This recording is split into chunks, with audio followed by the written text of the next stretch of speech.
Ah, je te remercie, Père, pour la parole que tu as. Je te remercie, Père, de me donner de la manne fraîche. Tu connais tes enfants, tu connais les besoins qu'ils ont. Tu connais toutes choses, Seigneur, et je te remercie, Seigneur, de me remplir de ton esprit, de me rendre sensible à ton esprit et de mettre tes paroles dans ma bouche. Et que ces paroles soient esprit et vie, que les vies soient changées et que les vies soient transformées. Et nous te donnons la gloire pour tout ce que tu fais dans le nom puissant de Jésus. Amen et amen. Ce matin, pendant que je me préparais dans la prière, j'ai reçu ce verset. Et je pense que c'est le verset ou les versets pour tout le séminaire, pour le thème de Michel, pour ce que je partage. Je pense vraiment que c'est ce que l'Esprit dit, ici en tout cas, mais je pense peut-être même à l'Église, pour les temps qui vont venir. Et sur le blog de Gérard, en plus. Donc, je crois que c'est vraiment la parole pour l'Église, je pense, actuellement. Et vous trouvez ça dans Jérémie 17, verset 7. Je pense que tout le monde connaît ce verset. Béni soit l'homme qui se confie en l'Éternel. Waouh! Allez, mais c'est en fin de compte, c'est un message de foi. Béni est l'homme qui se confie en l'Éternel. Et souvent, vous savez, c'est compliqué, les messages, des fois, et quand ça devient compliqué, j'arrête d'écouter. Parce que je suis quelqu'un de simple, et il y a quelques années de ça, vraiment, j'avais reçu une parole pour que l'Église revienne à la simplicité à l'égard de Christ. Revenons à la simplicité à l'égard de Christ. Il faut qu'un enfant puisse comprendre, et il faut en même temps que ce soit tellement profond que des gens qui sont matures aussi, ils puissent comprendre et qu'ils soient nourris. Vous voyez, parce que la parole de Dieu, elle est tellement pas profonde qu'un enfant ne peut pas s'y noyer, mais elle est tellement profonde qu'un adulte peut s'y noyer. Vous voyez, ça paraît un contraste. Vous voyez, et béni l'homme qui se confie en l'Éternel. En fin de compte, se confier, c'est quoi? C'est la foi. Mais la foi, qu'est-ce que c'est? C'est une très bonne question. Qu'est-ce que c'est que la foi? La foi, c'est l'Esprit de Dieu qui convainc notre esprit des réalités invisibles, c'est-à-dire ce qu'on ne voit pas, pour que ces réalités invisibles soient plus réelles que le visible que nous voyons. Je répète cela. La foi, c'est l'Esprit de Dieu qui convainc notre esprit des réalités invisibles pour que les réalités invisibles soient plus réelles pour nous que les choses visibles que l'on voit. C'est une ferme assurance des choses qu'on ne voit pas comme si elles étaient. Je vais vous donner un exemple qui va beaucoup vous aider à comprendre ce que j'essaie de partager. Qui ici est sauvé? Ok? Il y en a qui ne sont pas encore? Ok? Tout le monde? Ok, c'est bon. Bon, je fais un appel, c'est pas un problème. Ok, tout le monde est sauvé. Mais comment pouvez-vous dire que vous êtes sauvé? Parce que quand vous êtes sauvé, d'un coup, vous avez les yeux bleus ou verts ou je sais pas moi. Parce que l'Esprit rend témoignage à notre esprit que nous sommes enfants de Dieu. Donc l'Esprit témoigne, c'est la foi qui vient dans notre esprit et on est convaincu des choses qu'on ne voit pas, qui sont invisibles, mais qui sont plus réelles que le réel. Je sais que je suis sauvé. Parce que l'Esprit de Dieu atteste à mon esprit. Et c'est ainsi que la foi fonctionne et c'est ainsi que la foi vient. Mais qu'est-ce que c'est encore que la foi? Un autre principe ou une autre clé importante pour la foi, tu peux uniquement avoir la foi et la mesure de foi dans la mesure que tu connais la personne, ou en l'occurrence Dieu. Plus tu connais Dieu, plus ta foi va augmenter. Parce que c'est lié à ta connaissance de Dieu. La foi est toujours liée à notre connaissance de Dieu. Est-ce que tu connais Dieu? La foi est liée à l'amour aussi. Parce que la foi, elle est agissante par l'amour. Donc quand tu connais Dieu, tu sais que Dieu est amour. Tu sais que Dieu est pour toi et tu sais que Dieu n'est pas contre toi. Et ça va t'aider à pouvoir marcher par l'esprit. Et je vais vous donner quelques clés parce que souvent c'est compliqué quand les gens enseignent, des fois j'ai du mal à saisir. Mais il y a quelques clés qui vont vraiment nous aider à marcher par l'esprit. La première clé, je pense le plus important pour nous et qui va nous aider vraiment à marcher par l'esprit, déjà dans Romains 8, c'est le chapitre de la marche par l'esprit. Et c'est très intéressant que Romains 8 commence par le verset 1. Il n'y a aucune condamnation pour ceux qui sont en Jésus-Christ. Qu'est-ce que ça signifie concrètement? Ça signifie que si tu veux marcher par l'esprit, tant que tu es sous la condamnation, tu ne pourras pas marcher par l'esprit. Parce que si tu es condamné, tu ne peux pas marcher par l'esprit. Donc la clé, c'est de ne pas vivre sous la condamnation. Et pour marcher par l'esprit, il faut être conscient de l'amour de Dieu. Que tu es plus conscient de l'amour de Dieu. Parce que quand tu sais que Dieu t'aime, tu sais que ton Père est pour toi, tu sais que Dieu est pour toi. Parce que des fois, il va te demander des choses dans la marche par l'esprit qui vont aller contre notre bon sens. Mais parce que tu sais que Dieu t'aime, et même ça va contre ta raison, même ça va contre ce que tu penses être bon, tu vas le faire parce que tu sais que tout ce que Dieu fait, la source, c'est toujours l'amour, parce que Dieu est amour. Donc, avoir cette conscience que tu es aimé. Je suis aimé de Dieu. Je suis aimé de mon Père. Dieu m'aime. Dieu est pour moi. Qui peut être contre moi?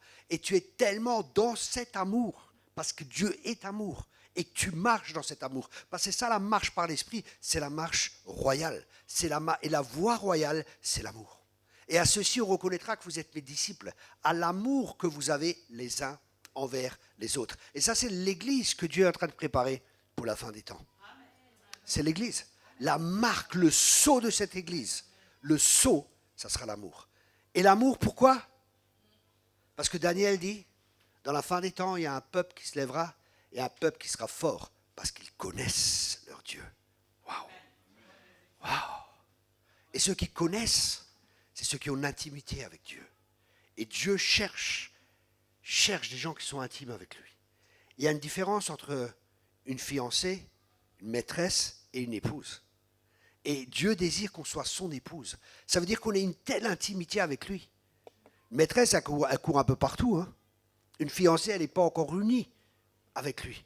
Mais Dieu veut qu'on soit tellement unis avec lui, qu'il y ait une telle union que l'on marche avec Dieu comme Enoch marcha avec Dieu. Et parce que Enoch marcha avec Dieu, Dieu l'enleva. Et ça, c'est l'Église de la fin des temps. C'est l'Église que Dieu va enlever. C'est une Église qui a une telle intimité avec lui. Et parce qu'il y a cette intimité, ils peuvent se confier en lui. Et là, la Bible dit, heureux l'homme qui se confie en l'Éternel. Et donc l'Éternel est l'espérance. Il y a une espérance. Je connais les projets que j'ai formés pour vous. Projets de paix et non de malheur. Et un avenir plein d'espérance. Ça, c'est les projets que Dieu a pour chacun de nous ici. Et là, il faut être convaincu de cela.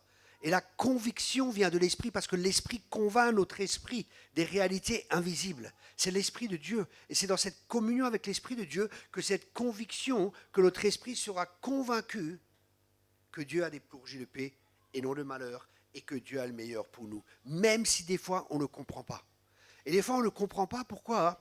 Parce qu'on n'a pas encore renouvelé notre intelligence comme Dieu aimerait qu'on la renouvelle et qu'on ait la pensée de l'éternité. Parce que Dieu pense, pas comme nous pensons des fois, en termes d'aujourd'hui, demain, dans les années qui viennent. Dieu pense en termes d'éternité. Et si nous aussi on pense en termes d'éternité, si nous on pense avec la perspective que Dieu a, parce que chaque problème que nous avons est un problème de perspective. Je répète cela. Chaque problème que nous avons est un problème de perspective. Pourquoi tu t'inquiètes? Parce que ta perspective, elle te montre un problème et tu commences à te faire des soucis. Et en fin de compte, qu'est-ce que c'est que les soucis? Les soucis, c'est simplement de l'orgueil. Aïe, je marche sur les pieds, je ne vais pas m'excuser, mais c'est simplement de l'orgueil. Pourquoi? Parce que la Bible a dit, déchargez-vous sur lui de tous vos soucis, humiliez-vous sous sa main. Et quand on se décharge de ses soucis, parce qu'un souci, c'est quoi? Un souci, on a un problème, on n'arrive pas à le résoudre. Et on commence à réfléchir, on commence à se faire du souci, on commence à mijoter. Mais comment ça va se faire? Comment ceci? Comment cela? Ce n'est pas ton problème, c'est le problème de Dieu. Ne t'inquiète pas. Jetez vos soucis sur lui. Et le problème, souvent, que je vois, on prend nos soucis. Il est dit déchargez-vous, hein, dans la traduction française, mais la traduction allemande et anglaise, elle dit jetez vos soucis. Alors imaginez-vous sur lui, ça c'est les soucis. On les jette, merci Seigneur, je te remets tous mes soucis, alléluia, tu es si bon, ah je me sens mieux et tout, ah c'est tellement bon, je te jette tous mes soucis et tout. Puis après, on dit allez, merci Seigneur, hein, et on reprend tous ces soucis et c'est reparti. Au lieu de le jeter aux pieds du Seigneur et de le laisser aux pieds du Seigneur. C'est ça, se décharger sur lui de tous nos soucis, car lui seul prend soin de nous. Croyez qu'il prend soin de nous, croyez-le fermement. Croyez-le. Mais pour pouvoir croire Il faut le connaître. Et la question qu'on a, est-ce que Dieu peut? Tout est possible. Est-ce que Dieu veut? Oui, je veux. Dieu veut. Dieu veut que tu prospères à tous égards, comme prospère l'état de ton âme. Dieu veut que tu sois en bonne santé. Dieu veut que tu réussisses dans toutes tes entreprises. Ça, c'est la volonté de Dieu. Dieu nous a créés pour être des vainqueurs. Dieu ne nous a pas créés pour être des vaincus. Nous sommes plus que vainqueurs. Amen. Plus que vainqueurs. Par celui qui nous a aimés. Ce n'est pas par nos forces, ce n'est pas par nos capacités, mais je puis tout par celui qui me fortifie, Christ. L'évangile, c'est centré sur Christ. Toujours. Toujours. Ça, c'est le but. On verra plus tard un des buts de Dieu encore. Mais pour nous, c'est important de vraiment d'apprendre à marcher par la foi. Et la foi, elle vient de la connaissance. Et la connaissance, c'est ce que Dieu peut faire, ce qu'il promet. Est-ce que Dieu peut pourvoir à mes besoins? Il a pourvu à des millions de Juifs dans le désert. Tu ne crois pas qu'il va pourvoir à ton sandwich et à celui de ta famille? Il a pourvu. Dieu est capable. Est-ce que Dieu veut? À chaque fois que Jésus allait voir les gens, il disait, si tu veux. Jésus l'a toujours dit, je veux. Dieu veut. Et le problème qu'on a des fois, oui, mais est-ce que Dieu veut pour moi? Ça, c'est des fois le problème. Pour les autres, oui. Même en tant que ministère, des fois, je crois pour la guérison pour tout le monde. Mais quand moi, je suis malade, est-ce que je crois pour moi? Et c'est là qu'il y a le combat. Non, vous, c'est pas comme ça. Non. Je vous connais, hein. Parce qu'on est de la même nature. On est kiff bourricot. C'est pour ça. On est pareil. Et on a tous les mêmes combats. Et le combat dans lequel nous sommes, c'est un bon combat, dit la parole de Dieu. Je répète, c'est un bon combat. Et ce combat, c'est le combat de la foi. C'est un bon combat, c'est le combat de la foi. Ce n'est pas un mauvais combat, c'est un bon combat. C'est pour ça que la foi est tellement, tellement importante. Et la foi, c'est la manière à laquelle Dieu fonctionne. Dieu est un Dieu de foi. Dieu dit et il ne doute pas ni rien. Il dit et les choses s'accomplissent. Dieu ne doute pas. Et nous, pareil, parce qu'on est créé à son image et qu'on a la même nature que Dieu, on doit marcher dans le royaume. Parce que ça aussi, des fois, on a prêché un évangile qui n'est peut-être pas l'évangile. Aïe. Jésus l'a dit, il faut que cet évangile soit prêché dans toutes les nations. Il faut que cet évangile soit prêché dans toutes les nations. Qu'est-ce que ça signifie? Ça signifie qu'il peut y avoir un autre évangile. S'il dit cet évangile doit être prêché dans toutes les nations. Et la question est, quel est l'évangile que Jésus a prêché? Quel est l'évangile que les apôtres ont prêché? Si nous voulons avoir les mêmes résultats que Jésus, si nous voulons avoir les mêmes résultats que les apôtres, nous devons prêcher le même message. Le même message amènera les mêmes résultats. Et quel était le message? Imaginez-vous, il vous reste 40 jours à vivre. 40 jours à vivre. Qu'est-ce que vous allez faire les 40 derniers jours? Vous allez voir votre femme, votre mari, vous occupez des enfants, vous occupez de la maison, vous occupez de tout ce qui vous tient à cœur. Et vous allez donner des consignes, vous allez vous occuper de tout cela. N'est-ce pas? Les 40 derniers jours. Ce n'est pas une prophétie, détendez-vous. Hein, okay, c'est les 40 derniers jours qui vous restent à vivre. Mais là, dans la parole de Dieu, qu'est-ce qu'il dit? Dans Actes chapitre 1. Et Jésus leur a paru pendant 40 jours et les a enseignés sur le royaume de Dieu. Waouh! Pendant 40 jours, il les a enseignés sur le royaume de Dieu. Waouh! Et la Bible dit, cherchez d'abord le royaume de Dieu et sa justice, et le reste vous sera donné par-dessus. Cherchez d'abord le royaume de Dieu. Donc pour nous, le royaume de Dieu est tellement important. Jésus a prêché le royaume. Et nous, qu'est-ce qu'on en a fait? On a fait une religion. Alors que ce que Dieu veut, c'est un royaume. Un royaume de prêtres, un royaume de sacrificateurs. Et qu'est-ce qu'il y a dans un royaume? Il y a un roi. Et l'Église a bien souvent eu le même problème qu'Israël. Israël ne voulait pas Dieu comme roi. Et on ne veut des fois pas Jésus comme roi. Sauveur, oui. Alors c'est bon là. Sauver, guérir, restaurer, alléluia. Mais Seigneur. Et pourtant la Bible a dit, celui qui croit dans son cœur et qui confesse de sa bouche que Jésus est Seigneur, il veut être le Seigneur. Ça c'est le but de Dieu. Nous ne pouvons pas marcher avec Dieu si nous ne connaissons pas les objectifs de Dieu et si nous ne connaissons pas les buts de Dieu. Et la question est, quel est le but de Dieu? Quel est l'objectif de Dieu? Venez avec moi dans Colossiens 1. Colossiens chapitre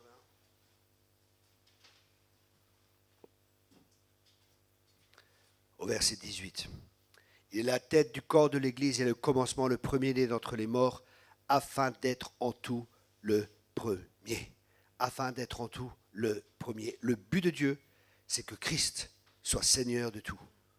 Le but de Dieu, c'est qu'il grandisse et que tout le reste diminue.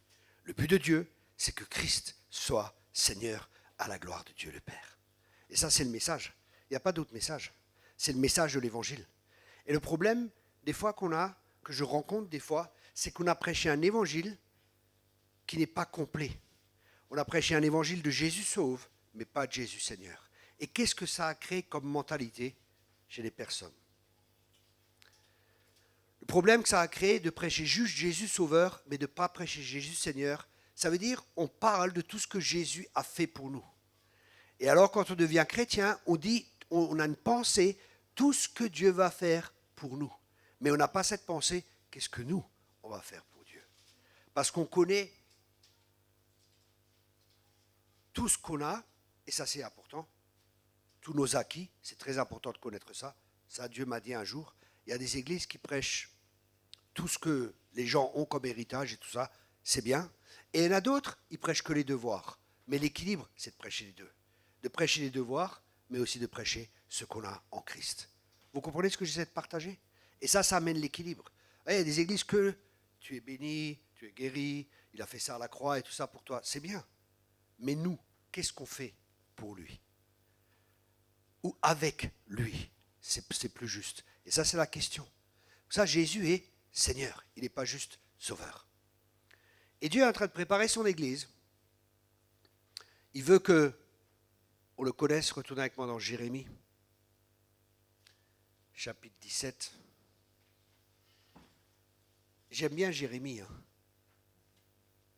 Vous aussi? Vous savez qui c'est, Jérémie?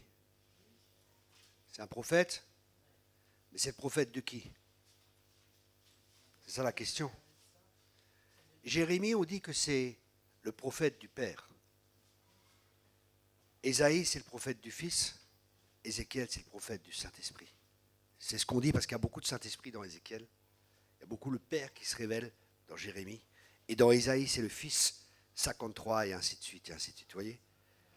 C'est un petit truc théologique, petite parenthèse. Mais on revient au verset qui dit « Et donc l'Éternel est comme l'espérance. » Waouh! Il est comment? Il est comme un arbre planté près des eaux. Waouh! Il est comme un arbre. Des fois, la Bible, elle prend les hommes comme des arbres. C'est l'interprétation des fois comme dans ce cas. Et qui étend ses racines vers le courant. Waouh! Nos racines, ça veut dire tout ce que là où on se nourrit, ça doit aller vers où? Vers le courant. Le courant, c'est quoi? C'est Dieu. Donc on doit tendre vers Dieu parce qu'il est la source. Ne prenons pas à des fausses sources. Soyons connectés à la bonne source. Ma source, c'est Dieu. C'est lui qui pourvoit à tous mes besoins avec richesse et gloire. C'est de lui que j'attends toutes choses. Amen. Et après il dit, et qui étant se racine vers le courant, il n'aperçoit point la chaleur quand elle vient, et son feuillage reste vert. Wow. Il n'aperçoit pas la chaleur, ça veut dire les difficultés, les problèmes. Il passe à travers tout cela et son feuillage reste vert. Pourquoi? Parce qu'il est connecté à la source intarissable. Il est connecté à Dieu parce qu'il vit dans le royaume de Dieu. Et dans le royaume de Dieu, c'est complètement différent. Et Jésus a dit que ton règne vienne et que ta volonté se fasse sur la terre comme au ciel. Qu'est-ce que ça signifie?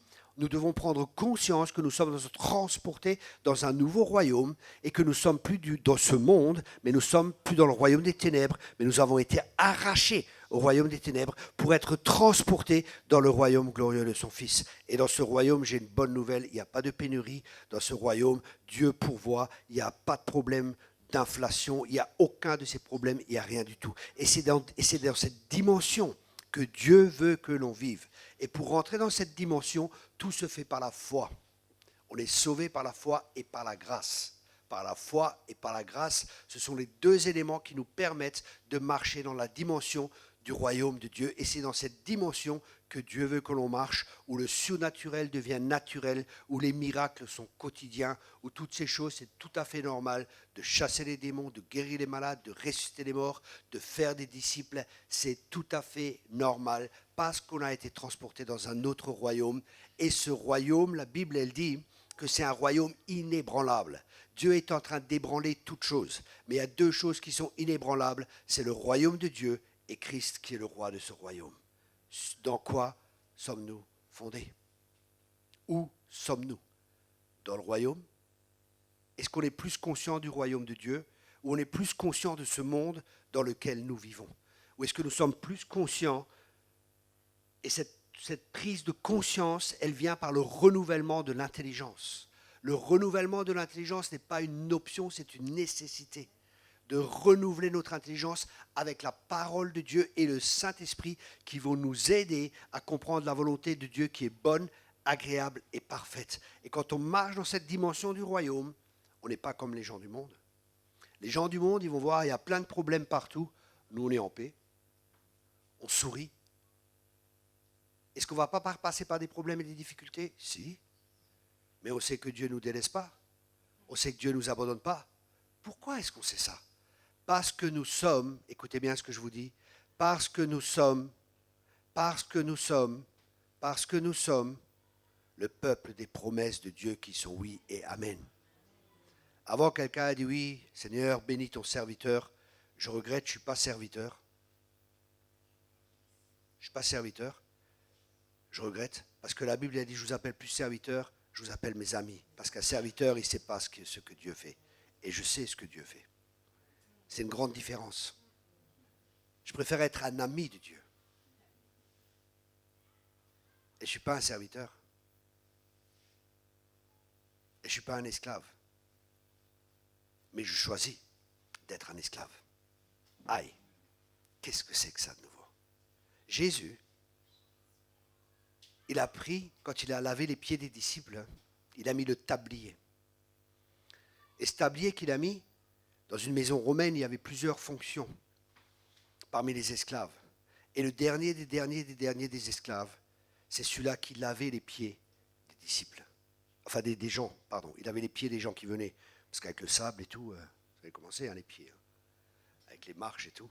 Et Jésus a pris la dernière place des esclaves dans une maison pour laver les pieds. Pourquoi? Pourquoi est-ce que Jésus a pu faire cela? Parce que son identité ne dépendait pas de ce qu'il faisait, son identité dépendait de ce qu'il était.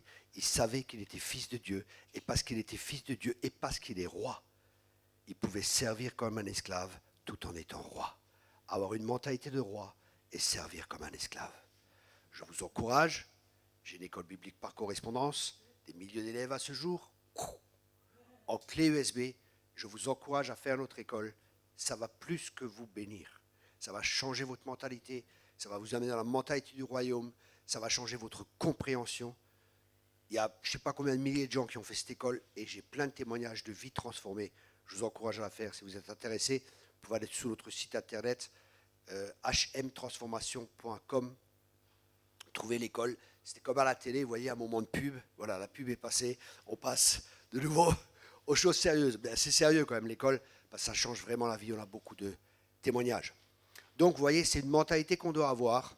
On est des rois, mais on a un cœur de serviteur. Bien qu'on soit des rois. Waouh! Allez, ça change tout. C'est pas comme dans ce monde. Dans ce monde, dans le royaume de Dieu, c'est différent. Dans le monde, il va y avoir des places pour profiter des gens. Ils pensent que l'autorité, c'est pour abuser, mais l'autorité que Dieu nous donne, elle est pour servir et pour faire avancer le royaume de Dieu. C'est une mentalité qui est complètement différente. C'est pour ça que le message du royaume est tellement important et que ce message doit être reprêché. Et je crois que ce sera un des messages de la fin des temps que Dieu, je suis en train d'écrire aussi sur ça, que Dieu ramène à l'Église le message du royaume de Dieu, parce que c'est le message que Jésus a prêché, c'est le message que les apôtres ont prêché, et c'est le message que Jésus a prêché pendant 40 jours. Il les a enseignés pendant 40 jours sur le royaume de Dieu avant de repartir vers son Père.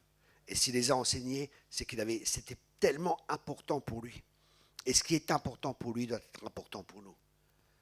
Jésus a prêché le message du royaume de Dieu. Et nous, souvent, ce qu'on fait malheureusement, on prêche un évangile qui est centré sur l'Église. L'église, elle est bonne. Mais le mot église, il apparaît combien de fois dans la parole de Dieu? Et combien de fois apparaît le mot royaume de Dieu? Aïe. L'église, elle est bonne. L'église, c'est une nécessité. Mais l'église, ce n'est pas le but. L'église, c'est le moyen pour faire avancer le royaume de Dieu. L'église est importante. Et qu'est-ce que c'est l'église? Très bonne question. C'est le mot ecclésia. Et ce mot a été utilisé pour des personnes qui prenaient des décisions.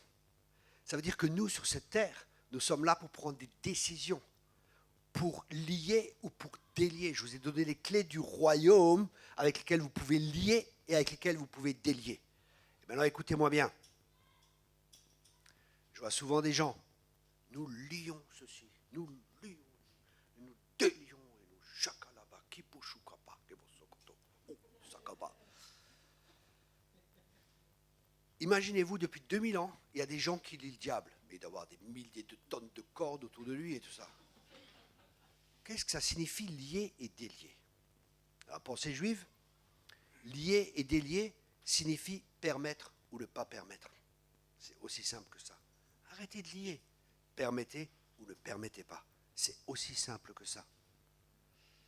Parce qu'il y a des choses qu'on peut permettre et il y a des choses qu'on ne peut pas permettre. Et c'est pour ça que les anciens se tiennent aux portes. Les portes, c'est toujours des domaines d'autorité. Et c'est là que l'Église doit se tenir aux portes, pour permettre ou ne pas permettre d'entrer ou ne pas permettre d'entrer. Et ça, on va un peu dans le combat spirituel, hein, mais je ne vais pas aller trop loin parce que je sens qu'il y a d'autres besoins qui sont là avant d'aller là. Hein. Et des fois, les gens ils veulent aller à des niveaux où ils ne sont pas encore préparés pour aller. C'est pour ça qu'il faut de la sagesse.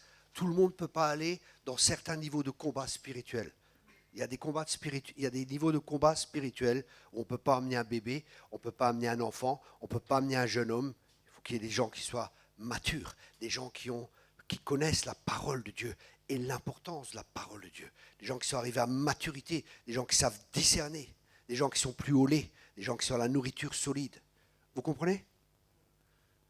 Ok. Donc, qu'est-ce qui se passe? Jérémie 17, verset 7. Il n'aperçoit point la chaleur quand elle vient et son feuillage reste vert. Dans l'allée de sécheresse, il n'a point de crainte et il ne cesse de porter du fruit. Amen. La clé, c'est quoi? C'est notre communion avec Dieu. C'est que nos racines aillent vers la source, c'est qu'on soit connecté avec la source. Et le cep, nous sommes les sarments. Si on veut porter du fruit, il faut être rattaché. Parce que sans moi, vous ne pouvez rien faire. Et Dieu nous a appelés afin que nous allions et que nous portions du fruit. Dieu veut que tu portes du fruit. Mais la clé pour porter du fruit, c'est dans l'intimité. Comment on fait les bébés? Dans l'intimité. C'était une grande révélation. Hein? Et bien dans l'église, c'est pareil, des bébés spirituels. Pour grandir spirituellement, toutes les choses se font dans l'intimité avec Dieu. Et ça, c'est vraiment la clé. Vous savez, vous pouvez courir de séminaire en séminaire, et je vois des gens, ils courent de séminaire en séminaire. Ils se font imposer les mains, ils se font tellement imposer les mains, ils n'ont plus de cheveux sur la tête, à force de se faire imposer les mains, mais ils n'ont jamais grandi. Ils sont toujours pareils. Les gens, je les vois année après année avec les mêmes problèmes. Pourquoi? Parce qu'ils s'attendent que moi ou les gens de mon équipe, tout ça, ils fassent le travail, mais ils ne font pas leur part. Et chacun de nous a une part à faire. Ta part, c'est une relation avec Dieu. Si tu aimes Dieu, tu as une relation avec lui. Moi, on m'oblige tout le temps. Hein. Aller avec ma femme et tout, mes enfants, on m'oblige, je ne vous dis même pas. Va avec tes enfants, va avec ta femme, je ne vais pas y aller. Mais vas-y avec tes enfants et ta femme.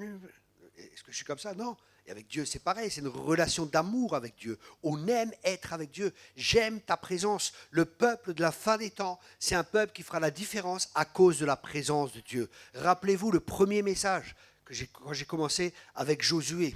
Qu'est-ce qui a fait la différence? Qu'est-ce qui a fait la différence?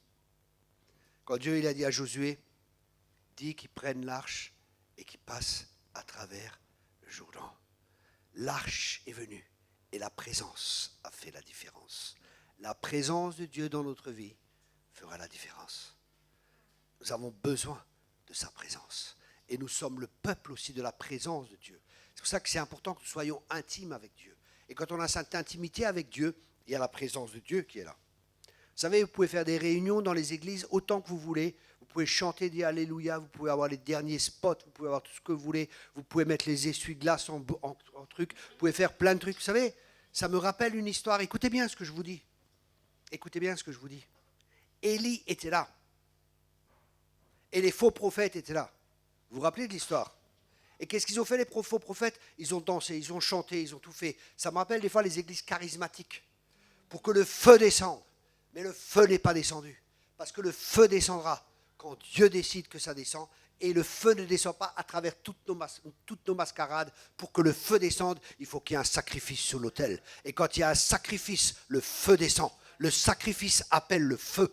Et si nous sommes des sacrifices vivants pour Dieu, le feu va descendre. Ce n'est pas à cause de tous nos giligu bouzoudu yalama shekebe et tout ce qu'on essaie de faire qui va faire descendre le feu. Quand il y a un sacrifice qui est agréable à Dieu, le feu va descendre. Et l'Église a besoin de feu. Amen. Je suis venu sur terre pour jeter un feu. Et on a besoin de ce feu. On a besoin d'être enflammé pour Dieu. Un chrétien, ce n'est pas quelqu'un de tiède. C'est quelqu'un qui est en feu. C'est quelqu'un qui est rempli de Saint-Esprit et de feu. Alléluia. Un jour, ils ont demandé à Rainer Bonke, mais tu n'as pas peur des démons et tout ça, et tu es en Afrique et tout. Il dit, tu sais, quand un fourneau est allumé, les mouches ne se posent pas dessus. Et Belzébul, c'est le prince des mouches. Amen. Alors soyez en feu. Vous savez, je vois trop de gens, le diable m'a fait, le diable m'a fait, le diable. Non mais, prends la responsabilité de ta vie et arrête d'accuser le diable, quoi. Le mec qui sort de l'église, le diable est en train de pleurer devant l'église, il dit, qu'est-ce que t'as? Il dit, ceux qui sont là-dedans, ils me donnent la faute pour tout. Prenons nos responsabilités. Le diable peut uniquement faire ce que nous lui permettons qu'il nous fasse. Quelqu'un peut dire Amen? Amen.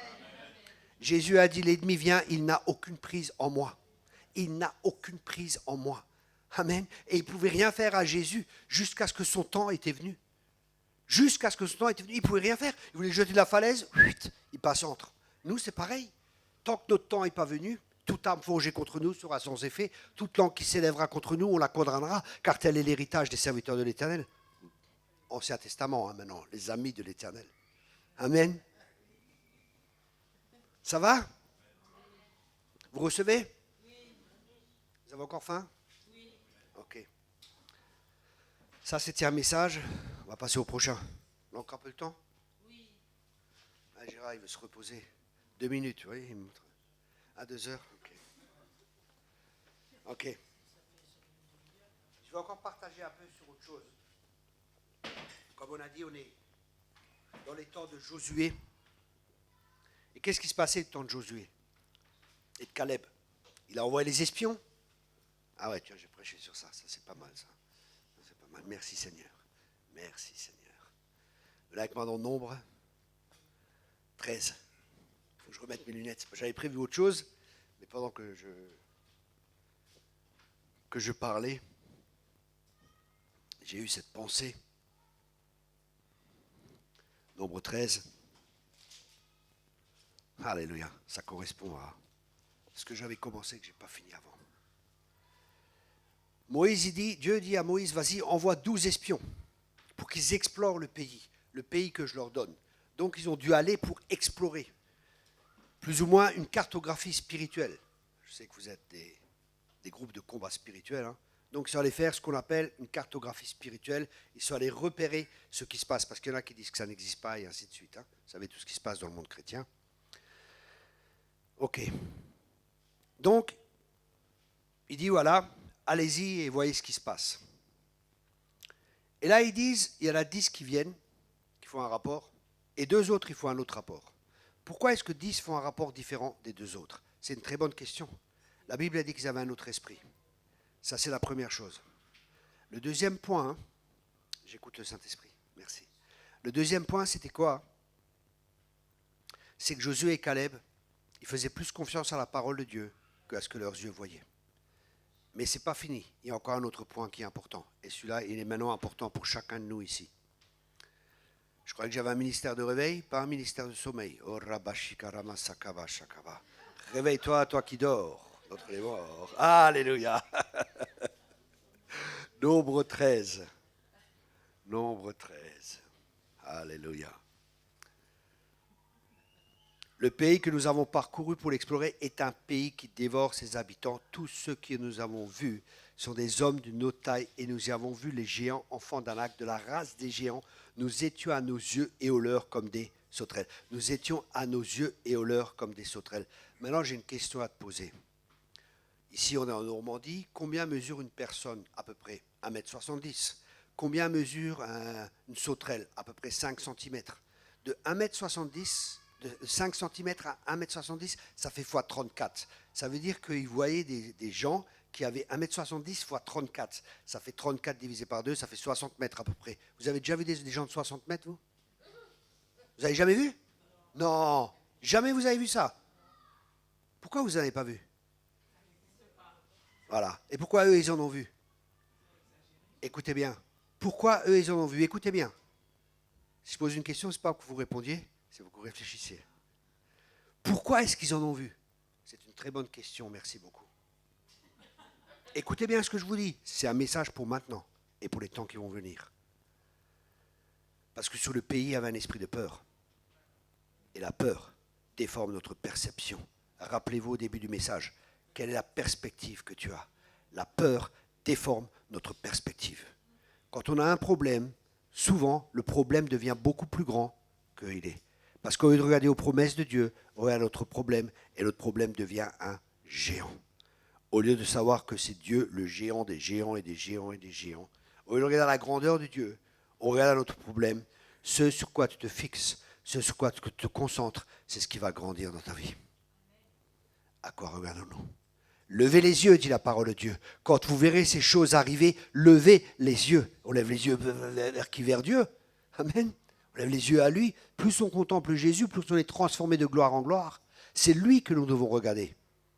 Où sont fixés nos regards? Il se voyait et il voyait les autres. Il croyait que les autres les voyaient comme des sauterelles et ils se voyaient comme des sauterelles. Mon autre question, qui est très importante pour toi, comment te vois-tu? That is a good question. Quelle est la perspective que tu as de toi? Est-ce que tu te vois comme peut-être tes parents t'ont dit? Est-ce que tu te vois comme peut-être les gens t'ont dit, professeur d'école, personne d'autorité dans ta vie? Ou est-ce que tu te vois comme Dieu te voit? Ça, c'est la question. Moi, je me vois comme Dieu me voit. Je suis une créature merveilleuse. C'est bien, merci ma sœur, toi tu es dans l'esprit. Ouais, je suis une créature merveilleuse. Peut-être vous dites, mais qu'est-ce qu'il est orgueilleux lui? Non, je suis humble. Ah, en plus, il dit qu'il est humble. Ah ben ça, c'est pas mal, hein. Il ose dire, vous savez, les gens qui connaissent Dieu et les gens qui savent qui sont en Dieu, ils peuvent paraître arrogants parce qu'ils ont une assurance qui est là. Mais en fin de compte, ils ne sont pas arrogants. Ceux qui croient qu'ils sont arrogants, ils sont simplement ignorants. Parce que je sais qui je suis en Christ. Plus on comprend qui on est en Christ, plus on est dans un repos et plus on a une assurance qui est là. Et plus on se repose en Dieu. Et plus on vit dans la liberté glorieuse des enfants de Dieu. Plus on vit dans le royaume de Dieu. Ma question est, comment te vois-tu? C'est la question la plus importante que tu peux te poser dans ta vie. Est-ce que le regard que tu portes sur toi-même est le regard de Dieu? Ou est-ce que le regard que tu portes sur toi-même est faussé? Je ne peux pas, je suis incapable, je suis qu'un pauvre pécheur, sauvé par grâce. Tu n'es plus un pécheur. Mais je pêche encore. Ah bon, tu pêches encore? Rassure-toi, tout le monde pêche. Par Gérard, mais sinon sa femme le sait. Non, tout le monde pêche. Celui qui dit qu'il n'a pas de péché est un menteur, dit la Bible. Vous voyez? Tous. Mais ce n'est pas ce qu'on fait qui détermine ce qu'on est, c'est ce qu'on croit qui détermine ce qu'on va faire. Et la Bible dit qu'elle nous déclare juste. Dieu te déclare juste. Dieu te déclare juste. Je prêche sur ça plus tard peut-être. Dieu te déclare juste. Et si Dieu te déclare juste, qui es-tu pour dire que tu es pécheur? Parce qu'être juste, c'est recevoir une nouvelle nature. Christ est devenu tout ce que tu es pour que tu deviennes tout ce qu'il est. 2 Corinthiens 5, verset 21. 2 Corinthiens chapitre 5, verset 21. Celui qui n'a pas connu le péché a été fait péché. Celui qui n'a pas connu le péché a été fait péché. Un jour, j'ai invité chez des cathos et je dis voilà, celui qui n'a pas connu le péché a été fait péché. C'est qui? Et là, une femme, c'est Marie. J'ai dit celui, j'ai pas dit celle-là. Heureusement, elle ne m'a pas dit en Christ, il n'y a ni homme ni femme. Non, non. Il s'agit de qui? Celui qui n'a pas connu le péché, c'est qui? C'est Jésus. A été fait péché. Mais pourquoi est-ce qu'il a été fait pécher? Et la réponse est dans la suite du verset, afin que nous devenions justice de Dieu. Waouh! Est-ce que tu te vois juste ou est-ce que tu te vois pécheur? Ça va déterminer toute ta manière de vivre. Ça va déterminer toute ta manière de vivre. Si tu crois que tu es un pommier, tu vas produire des pommes. Mais on parlera de cela encore plus tard. On peut en parler maintenant. Vous avez encore un peu de temps? Ok. On va prendre une histoire. Venez avec moi dans Marc chapitre 10. C'est parce que j'aime bien, je continue. Marc chapitre 10, verset 46. Et ils arrivèrent à Jéricho, et lorsque Jésus en sortit avec ses disciples, et une assez grande foule, le fils de Timée, Bartimée, mendiant aveugle, était assis au bord du chemin. Le gars, il est mendiant, il est aveugle, et il est assis au bord d'un chemin. Alors imaginez-vous, il y a un gars qui est là. Et d'un seul coup, il entendit que c'était Jésus de Nazareth. Jésus de Nazareth. Et qu'est-ce qu'il fait? Il se met à crier. Des fois, Dieu ne répond pas. Parce que des fois, nous devons crier à Dieu. Des fois, Dieu, il regarde, est-ce que tu veux vraiment? Est-ce que tu le veux vraiment? Est-ce que tu veux vraiment ce que tu demandes? Est-ce que tu le veux tout ton cœur? Est-ce que tu le veux réellement? Et lui, il criait, Jésus de Nazareth, fils de David, aie pitié de moi. Et là, tous les religieux qui viennent, on ne crie pas, frère, dans l'église. On ne chante pas dans l'église. On ne danse pas dans l'église. On ne fait pas de bruit dans l'église, frère. Il faut que ce soit silencieux. Et qu'est-ce qu'il fait, lui? En bon chrétien soumis, qu'est-ce qu'il fait? Mais criez beaucoup plus fort! Parce que ce qui l'intéresse, c'est Jésus. Vous croyez que Jésus ne l'a pas entendu la première fois? Jésus l'a entendu. Fils de David, aie pitié de moi. Et là, Jésus dit, waouh, là, il y a un gars, il veut vraiment quelque chose de moi. Et Jésus s'arrête. Et là, Jésus, il s'arrête et qu'est-ce qu'il fait? Il dit, appelez-le. Ils appelaient à l'aveugle en disant, prends courage, lève-toi, il t'appelle. L'aveugle jeta son manteau en se levant d'un bond et il vint vers Jésus. Il se lève d'un bond, il jette son manteau. À l'époque, le manteau était toujours synonyme d'identité. Le roi avait un manteau, il avait un manteau royal. Les mendiants, ils avaient des manteaux spécifiques. Ils pouvaient mendier parce qu'ils portaient ce manteau. Chaque personne savait, une personne qui porte ce manteau, c'est un mendiant. Donc il y avait une identification avec cela. Et qu'est-ce qu'il fait? Il se lève et il jette son manteau. Mais le manteau, dans la parole de Dieu, Ésaïe 54, c'est comme un vêtement souillé. Toutes nos justices sont comme un vêtement souillé. Et il nous revêt du manteau de justice. Donc tout ce qu'on essaie de faire pour être juste, Dieu ne peut pas l'accepter. Et ça, il faut le jeter. Cette fausse identité, il faut nous en dévêtir comme cet aveugle s'est dévêtu de sa fausse identité. Et il a couru vers Jésus. Laisse ta vieille identité. Laisse ta fausse identité et revêt-toi de ce manteau de justice. Amen. C'est tellement fort le message de la justice. Vous savez, c'est le message de qui? De Luther. C'est le message de la réforme. Et ce message, il y a une réforme qui est en cours. Et ce message doit de nouveau être prêché dans nos églises. Parce qu'il y a une réforme qui sera encore plus grande que celle qui était là. Il a changé, il a amené une réforme. Et c'était une réforme dans la doctrine. Mais maintenant, il y a une réforme des structures, il y a une réforme des cœurs. Il y a une réforme complètement différente que Dieu est en train d'opérer. C'est une réforme profonde. C'est pour ça qu'il faut de nouveau bâtir sur les anciens sentiers et ce qui était déjà. Il faut prendre des choses du vieux trésor et du nouveau trésor. Pas juste du nouveau, il faut aussi prendre des choses qui sont anciennes, comme là, ce message de la justice. Et il continue. Appelez-le. Ils appelaient à l'aveugle en disant, prends courage, lève-toi, il t'appelle. L'aveugle jeta son manteau et se levant d'un bond, il vint vers Jésus. Jésus, prenant la parole, lui dit, que veux-tu que je te fasse? Et j'ai une question aujourd'hui. Qu'est-ce que tu veux que Jésus te fasse?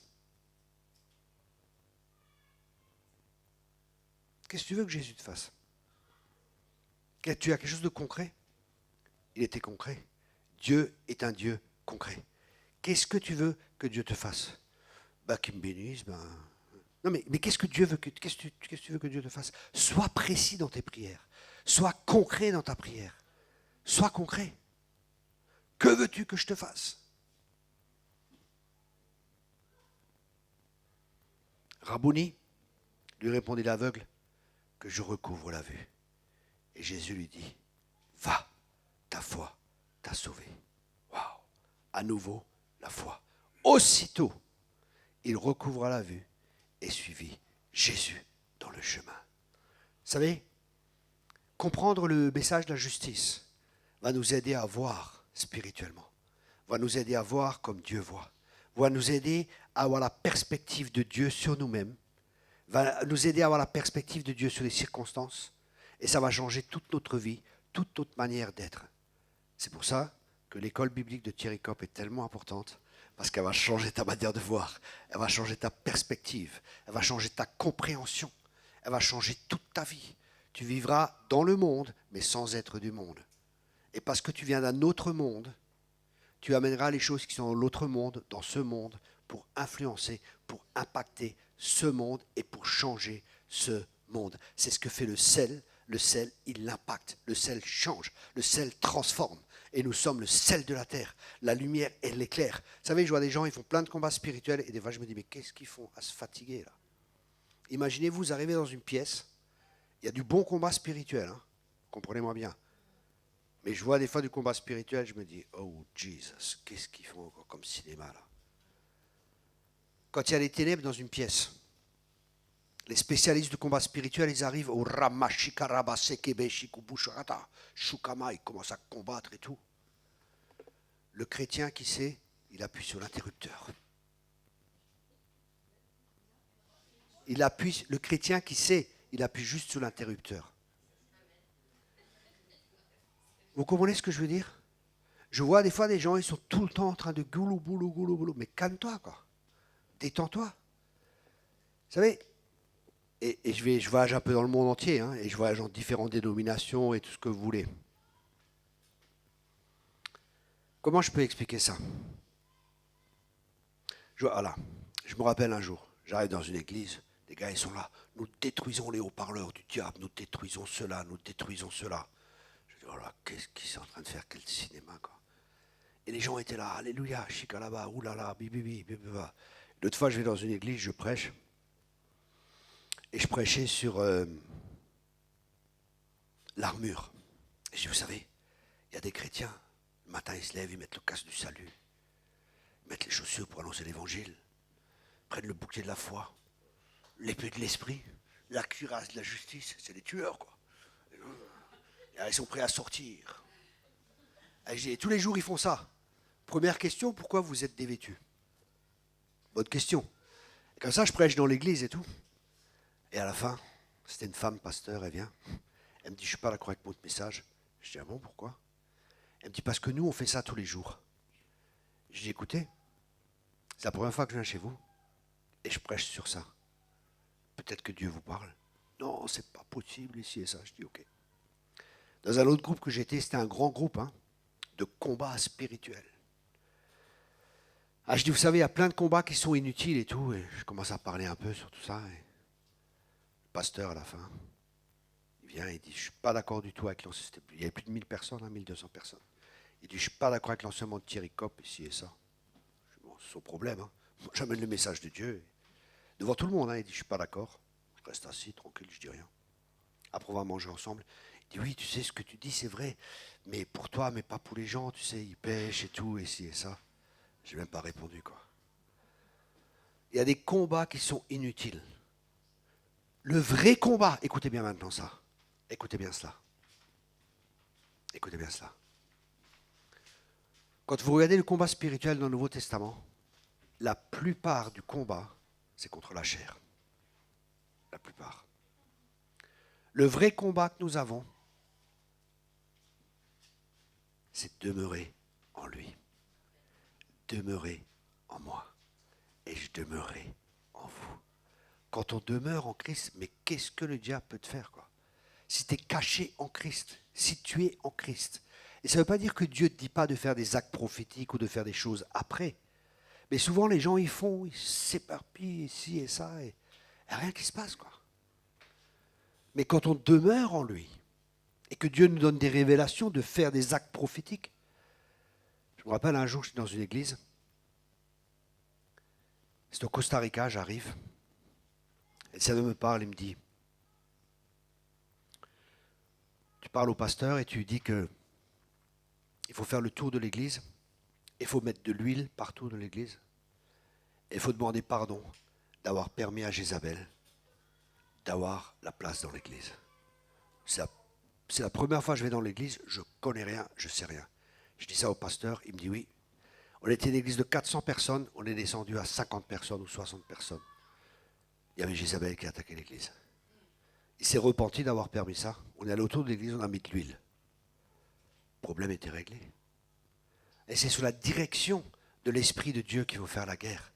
La guerre est une guerre spirituelle. On ne peut pas combattre cette guerre et avoir la victoire dans cette guerre avec des armes naturelles.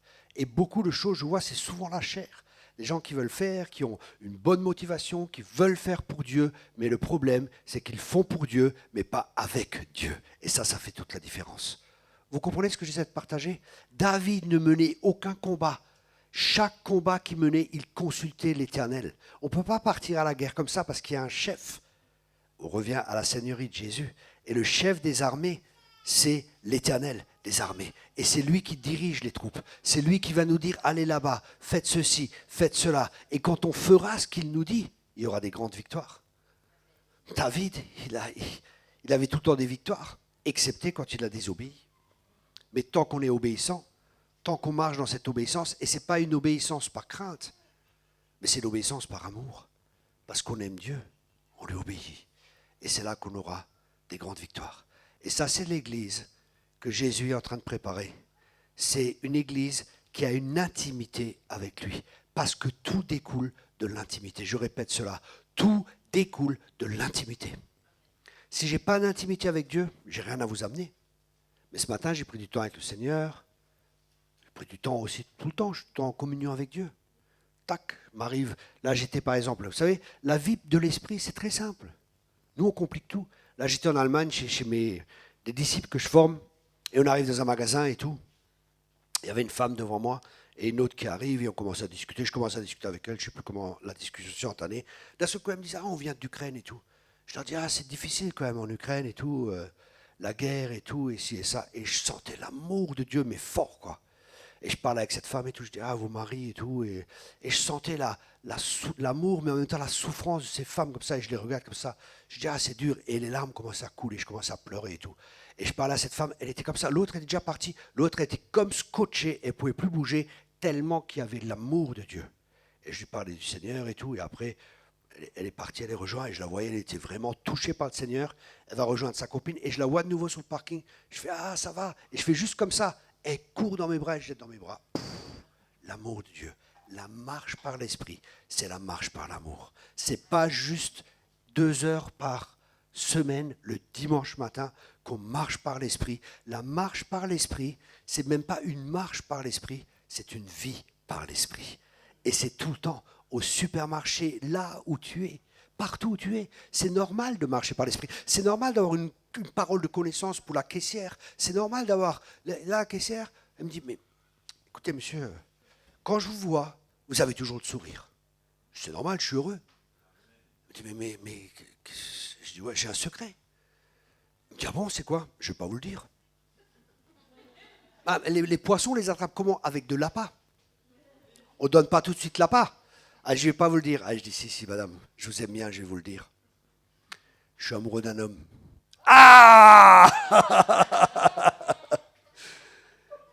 Il s'appelle Jésus. Et c'est là qu'elle dit, le portugais à côté. Non. Je suis amoureux de Jésus. Alléluia. Et là, je commence à donner mon témoignage ici et ça. Mais vous voyez, je ne viens pas tout de suite dessus. Non. La pâte, mais même pas, c'est notre vie, parce que nous sommes des lettres écrites. Amen. Nous sommes des lettres écrites. Quand les gens, on doit faire envie aux gens. En tant que notre vie chrétienne, on doit faire envie. Et dans les temps qui viennent, on doit faire envie. Les gens, ils vont voir, purée, mais ces gens, ils sont toujours heureux, comme un 50 ans dans l'eau. Ils sont toujours contents. Pourquoi? Pourquoi est-ce qu'on est toujours heureux? Un poisson. Écoutez bien ça maintenant. Écoutez bien ça. Et je vais terminer avec ça, parce que sinon, je prêche encore 2 heures.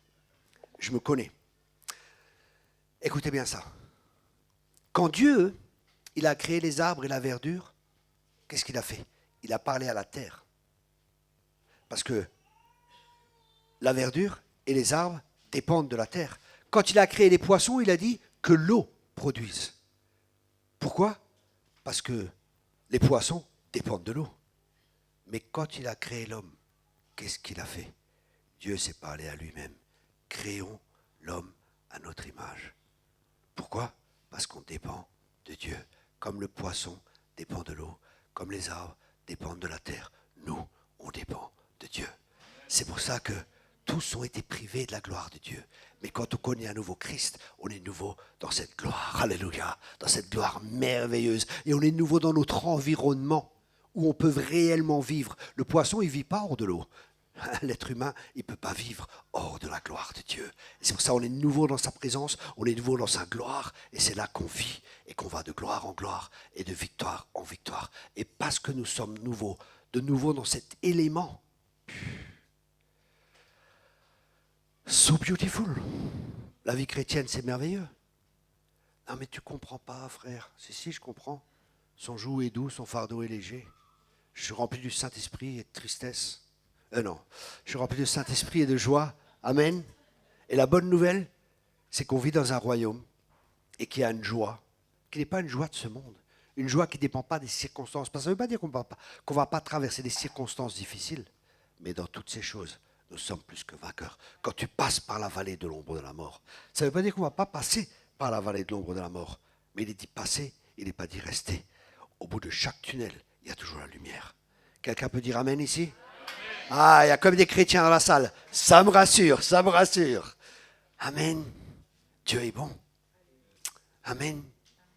Le monde a besoin de voir des chrétiens heureux, des chrétiens épanouis, des chrétiens qui sont en communion avec Dieu. Devant sa face, psaume 16, verset 11, il y a une abondance de joie. Devant sa face, il y a une abondance de joie. Ça veut dire qu'on vit devant la face de Dieu et qu'on vit en communion avec Dieu, il y a toujours cette joie qui est là, cette joie qui ne dépend pas. On peut passer par des épreuves, on passe par des difficultés, mais on est connecté avec lui, on est connecté à cette joie, et à travers cette joie, on est fort. On est fort et on est plus que vainqueur. Amen. Je te remercie, Seigneur, pour ta parole. Je te remercie, Seigneur, pour tout ce qui a été semé.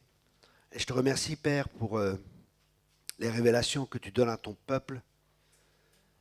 Je te remercie parce qu'on a besoin de manne fraîche. Je te remercie que tu nous nourris chaque jour. Que tu as la manne fraîche pour nous chaque jour. Que chaque jour, il y a quelque chose de nouveau. Que chaque jour, tu nous parles. Que chaque jour, tu nous conduis. Que chaque jour, on peut voir ta main.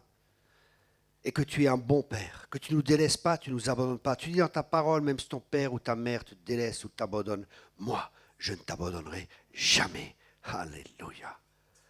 Et on te remercie aussi, Seigneur, que tu es capable de pourvoir, de créer des chemins là où il n'y a pas de chemin, d'appeler les choses qui ne sont pas comme si elles étaient. Merci, Père. Merci, Père, que dans les temps difficiles qui viennent, tu es notre appui, tu es notre abri, tu es une tour forte où le juste court et s'y réfugie. Merci, Père, que tu es un bon Père et que nous ne sommes pas affectés par la crise, que nous ne sommes pas affectés par les choses du monde, parce que nous vivons dans un autre royaume, et c'est le royaume de Dieu dans ton royaume. À toi soit toute la gloire. Amen et amen. Merci beaucoup.